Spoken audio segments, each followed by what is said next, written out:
Hey guys, so it's been a while since this has come out. It's Genya Sanemi's ending, and I do have to remind you all that I do not read the same opening because because it's the same no matter what, so that's why.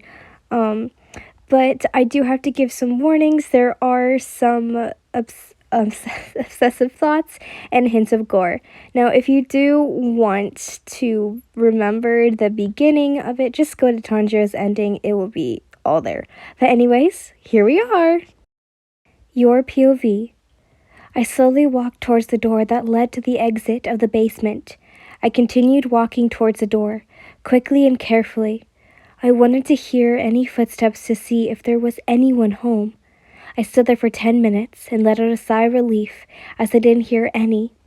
I then went back to the basement to look around for a weapon or anything I could use, taking mental note to ignore Minicue's body. Dead, rotting body. My mind couldn't focus, especially with her scent filling my lungs. Yin, focus. You need to leave this hellhole. I tried to distract myself by focusing on looking for a weapon. Why was I placed in this situation? Why am I in this game? What the hell did I do to deserve this mental and physical torture? Who would do this to me and why? Why is Blake also here? I don't think he deserved to be stuck here. Why am I here? When can I leave? I shouldn't have listened to Blake. I should have just stayed inside Yurichi's house. A drop of water falls on my arm and I snap out of my thoughts. I sniff as I wipe away my tears. I don't have time to think about this. I need to get out of here first, but my mind just keeps... It's just a fucking mess. I can't think properly. Fuck. I kept mentally cursing myself.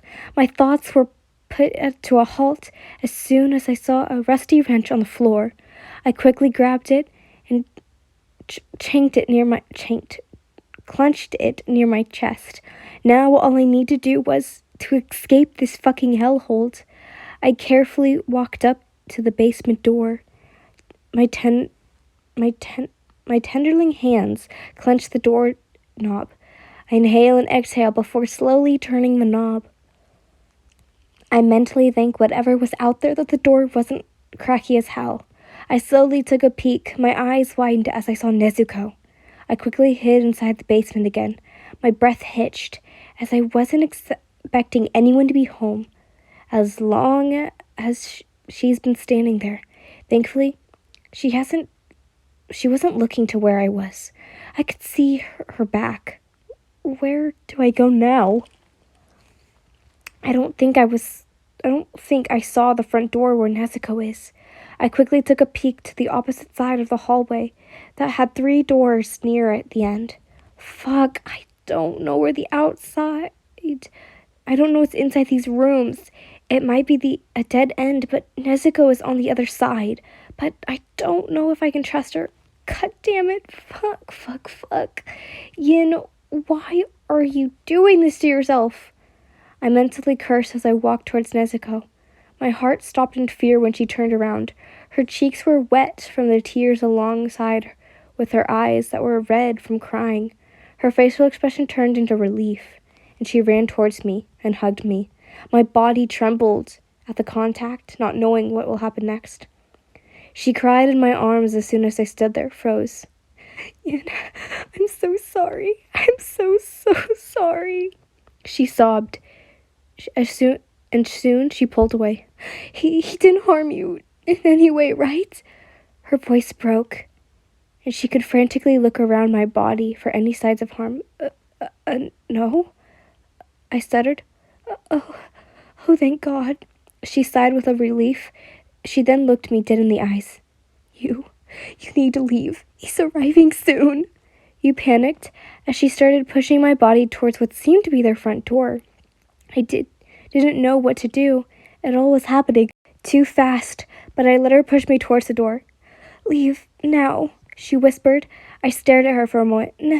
I was cut off by her. Please, he's going to arrive soon. she begged. My bottom lip quivered. I didn't know why my heart felt heavy. She helped me.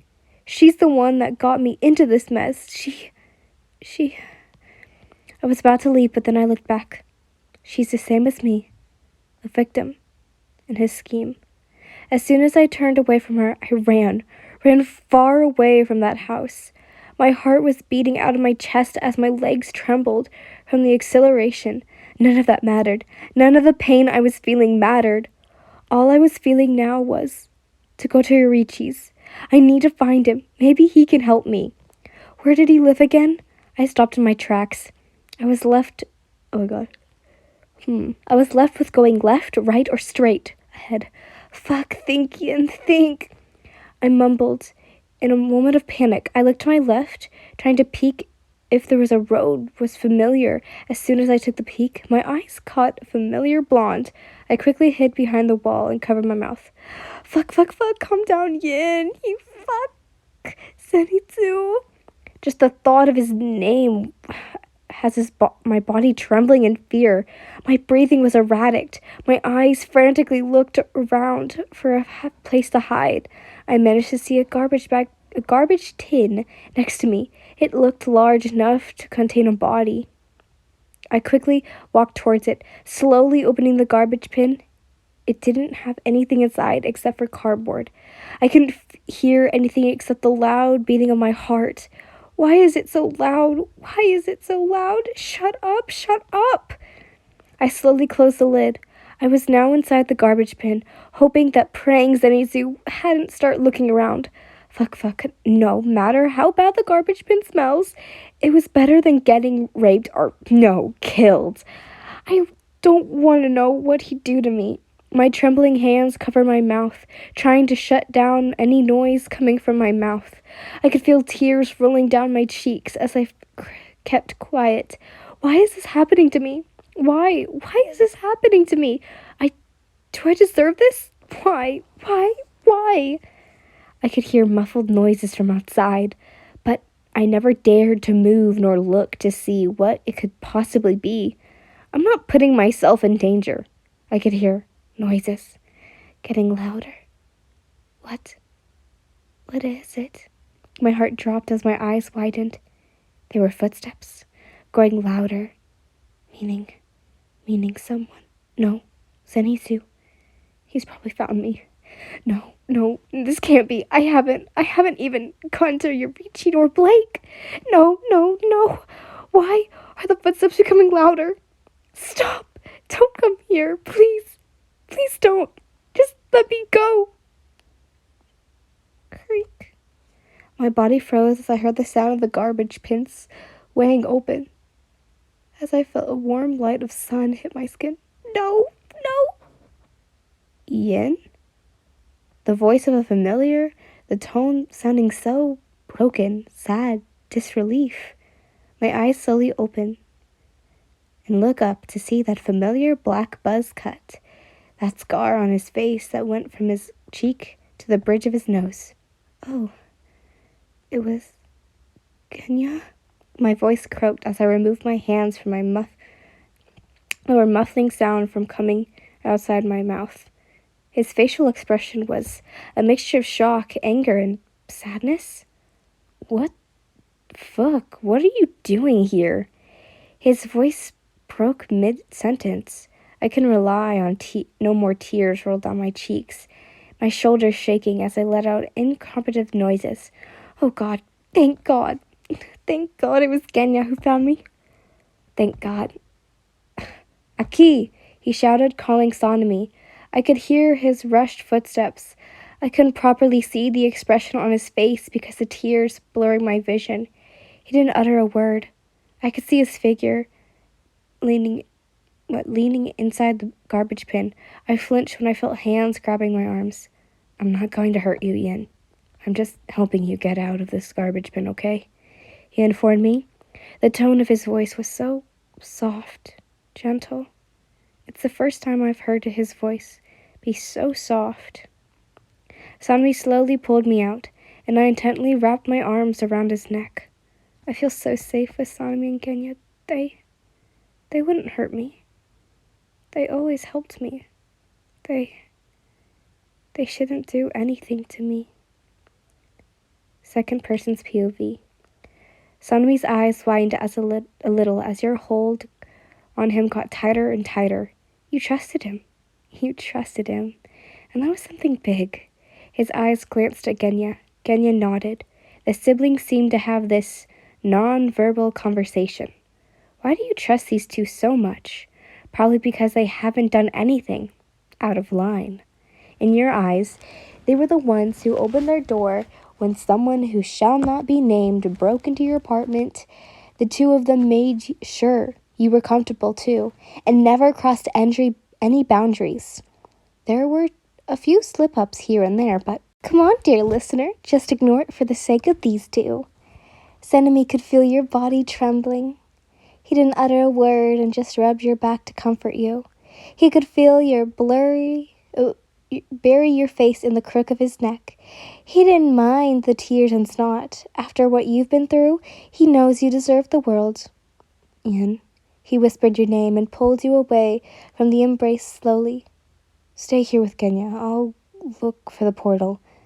We'll make sure you leave and go back to your world, he added.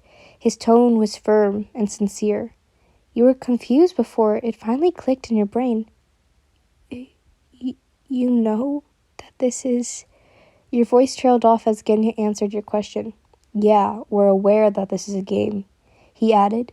You felt Sanemi's hands on your shoulders, trying to get you to focus on what he had to say. Stay here with Genya. It's not safe for you to roam around yet. I'll look for the portal, okay? He retreated. You slowly nodded your head. He was about to leave, but you stopped him.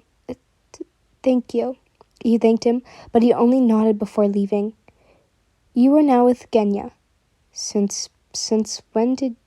You spoke up, trying to connect to everything, even if your mind was fluctuating properly.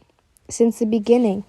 Look, Kian, I know this is all traumatizing and just information that is hard to swallow, but you don't have to think about that now.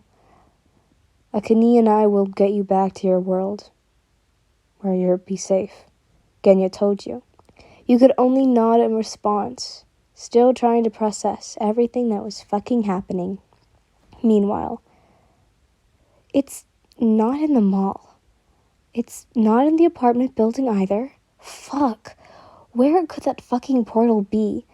Sanemi cursed under his breath. He had been trying to find the portal for God who knows how fucking long. He could already see the sun setting, but no way in hell he was going to give up.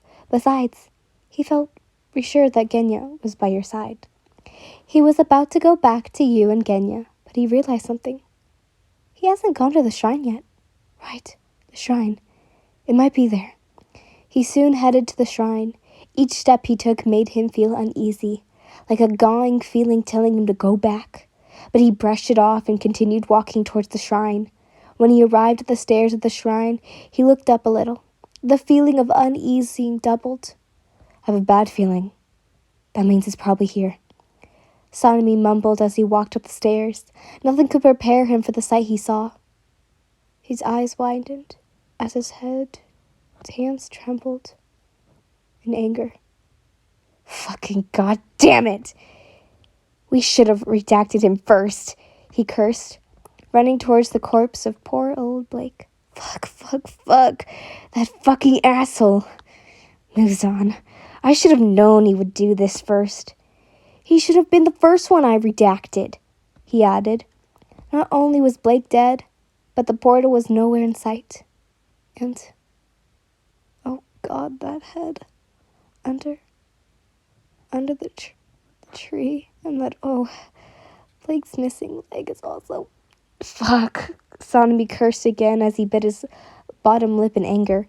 The two people in front of Yin, his beloved. Important to Yin. His beloved is now gone. How would she react to this? How could he tell her that after everything that's happened, just the thought of her dropping to her knees and having a mental breakdown makes his heart ache? Fuck. What should he do now? Think, Sanemi, think. Fuck, there's no portal. The two of them are dead. Fuck. How is she going to get home at this rate? His voice broke at the end, as he stood there for a good minute before making a decision. I didn't think it had to come to this. Sanemi mumbled. The sun had already set, and the defeating sound to the quiet night filled you and Genya's ears. Genya was growing impatient, while you were growing hopeless. Fuck, where is he? He should have found it by now, Genya mumbled. He glanced at you. You were sitting on the floor, your facial expression looking empty. Ian, Genya called out your name, and you turned your head to him. Don't think too bad. Akemi will come back, I promise. He'll be back to take you to the portal. Genya reassured you while you only nodded your head. You felt numb. It was as if your body was already mentally prepared for the worst scenario. You didn't have any hopes of getting out of here anymore. It was as if your body was already expecting something. A kanin, Genya shouted, looking revealed to finally notice his brother walking up to the two from a distance. You glanced to look at Sanemi from afar. Your heart dropped as his facial expression. He didn't seem too happy. That seemed like bad news.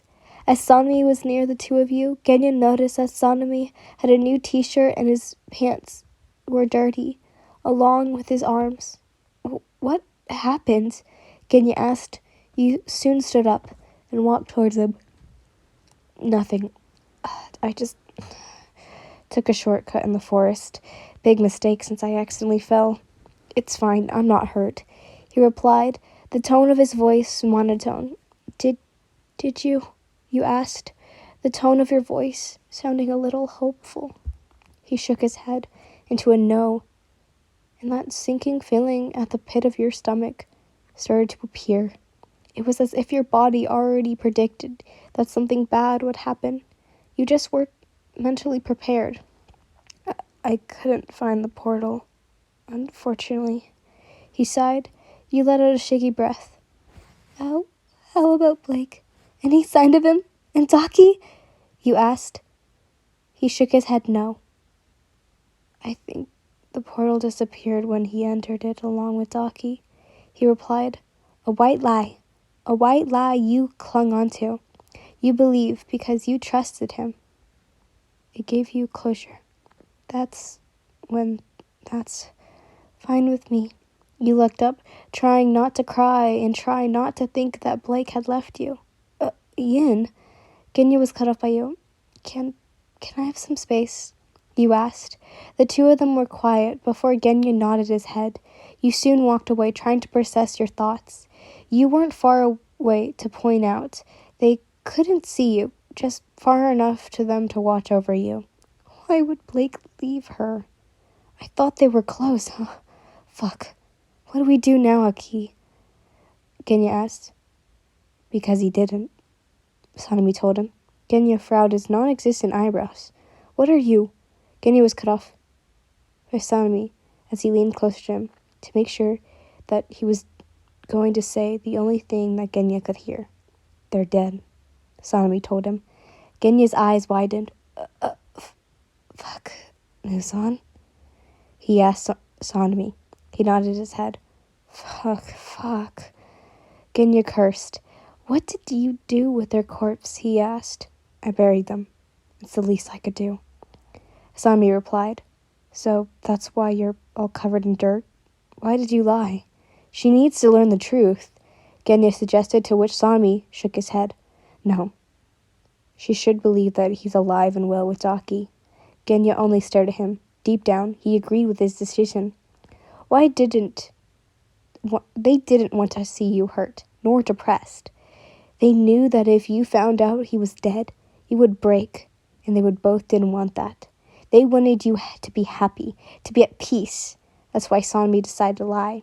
He decided that he and Genya would take care of you in this world, making sure you could laugh, you would smile, you would be happy again. It's going to be our secret, Sanemi told Genya, while he nodded in reassurance. Time skip. You let out a small yawn. I guess I'll make some pancakes. They seem to be still asleep. You muttered. It had been exactly 6 months ever since you decided to live with them, and it felt like how it was living with them before. But now you were more comfortable around them. The first few months were rough. You were always in bed, either crying or staring at the wall. The only thing that made you walk around like a fresh, functioning member of society was Genya Sanemi, who kept talking to you. Genya, who told you how his day went, and Sanemi tried to bicker with you. You couldn't forget Genya's shocked yet revealed face when you started talking to him, and Sanemi's wide smile parted with his laugh when you bickered back at him. It was nice to have people you could trust in this world. You knew that they weren't going to hurt you. They wouldn't kill you, and they certainly would never try to sexually assault you. The bar was in hell, but they made the bar go up with their constant support. You opened the top shelf and you were on your tippy toes, trying to grab the flower. Well, who the fuck put that up there? You mumbled. You could hear footsteps behind you. You short fuck can't even grab the damn flower. He yawned. You knew whose voice that was. Grab it, then, if you're so tall. You rolled your eyes before you could even move away or even turn around. His body pressed against yours. You, move away, you jolted, to which he didn't respond. He grabbed the flower off the top shelf and placed it on the counter. You swore you saw his mocking smirk on his face, but brushed it off. I'm going to head out, Sanemi commented. What?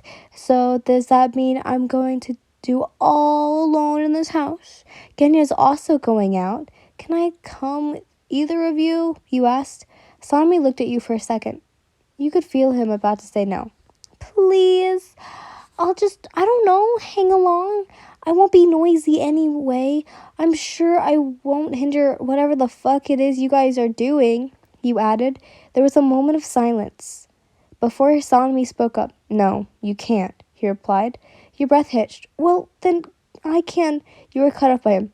We'll be home in the afternoon anyways, he added. You didn't bother fighting to come with them anymore, as you knew it would be a no. Sanmi isn't stupid. He knows you being clingy and super dependent on what they did for you and how you trusted them a lot. He found it cute, though he knew it was unhealthy. You weren't even aware of your own behavior too, because they wouldn't dare call it out. You decided to cook some pancakes and wave the two of them goodbye. You were dependent on them. You were willing to stay. In fact, you even refused to leave the house without them. You didn't have anything to do all day except for wait for them to come home. You waited and waited until it was 10:47 p.m. You hear the click of the door and rushed to see Genya. You quickly embraced him, to which shouldn't even surprise him anymore, as you had already done this many times. God, what took you so long? Even Sanemi isn't home yet, you huffed. Genya still felt a little flustered by the thought. Well, something's popped up, so I didn't get to go home early, he replied. You only let out a small sigh. Well, do you want to watch some movies? Or those stupid-ass TV shows just like the good old times? You asked. Though I never ask, Genya replied jokingly. The two of you sat on the couch and turned on the TV. The TV show that was titled, oh my god, So What If I'm Single and Lonely? Of course I'll buy a sex robot to fulfill my needs. But hold on, why is a hot alpha male rich CEO of 800 companies suddenly interested in me? He had a one-night stand and he accidentally fucked so good. It's probably because I'm an omega and now he's trying to pursue me, and my sex robot named Willie is getting jealous. Oh god, what? I can't do with these names. Phew, what a long-ass TV show. Suddenly the TV is wholesome and both leads were green flags. Why am I even watching this shit again? Genya mumbles as he watches the credits roll. Yin, do you want me to change the channel or... He's cut off by the feeling of something heavy on his shoulder. He looked over to see you sleeping. You must have been very tired. It is late at night, too. Wait, are you sleeping on his shoulder? Genya's face immediately flushed as his body stiffened. He tried not to move to make sure you wouldn't wake up. Fuck, fuck, fuck, fuck, fuck, fuck, fuck, he thought, panicking. He could feel his heart pumping out of his chest. He's praying it isn't loud for you to hear. Oh, fuck, he could feel steam coming out of his ears. Fuck, he feels this so overwhelming. She looks so fucking pretty. She's sleeping on my shoulder. Does she trust me that much? Fuck, I love you, Yin. I love you so much. His heart felt warm when he realized you were already this comfortable with him. His eyes, you looked so pretty that he could just want to lock you up in a pretty room, protecting you from any injuries. But he knows you wouldn't like it. Plus, he wants to respect your boundaries. He heard a click. It was the door. Sanemi must be home now. Sanemi walked into the living room to see Genya as red as a tomato and you sleeping peacefully. Well, it looks like you two had a fun night, he commented. I'll go get Yin into her bed, he added. Yeah, right, go ahead, Genya replied. Sanemi walked up to your sleeping form, carefully scooping you up, and he successfully, in a princess carry, started to walk you to your bedroom, while Genya followed suit. Sanemi found your sleeping form so peaceful. He loved it. He loved how relaxed you looked. God, if only he could just tape you up in a room to pamper you all with his love and affection, to be able to protect you from any of those bad thoughts. He would have done it in a heartbeat, but he knew you wouldn't like that. And just like Genya, he wants to respect your boundaries.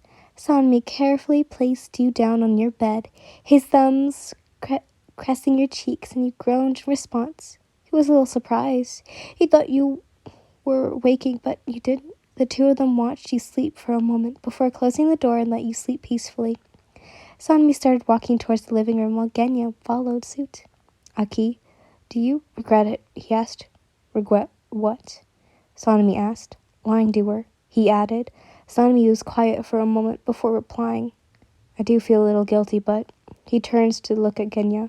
We both know that she needs both of us. She relies on us. And it is our duty to make sure she won't regret her decision to stay here with us, Sanemi added, to which Genya agreed. She's dependent on us, just like how we are with her, Genya mumbled.